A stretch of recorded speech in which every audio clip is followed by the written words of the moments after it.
Idul Adha, hari kurban yang mulia bagi sesama. Mari berbagi dengan jiwa yang ikhlas. Semoga berkah Allah melimpah tanpa batas. Hari Raya Idul Adha, hari kurban yang mulia bagi sesama.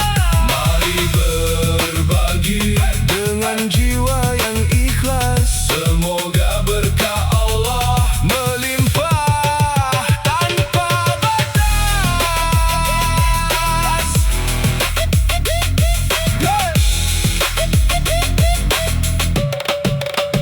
Gema takbir mengalun indah di dalam jiwa. Selamat Idul Adha untuk kita semua.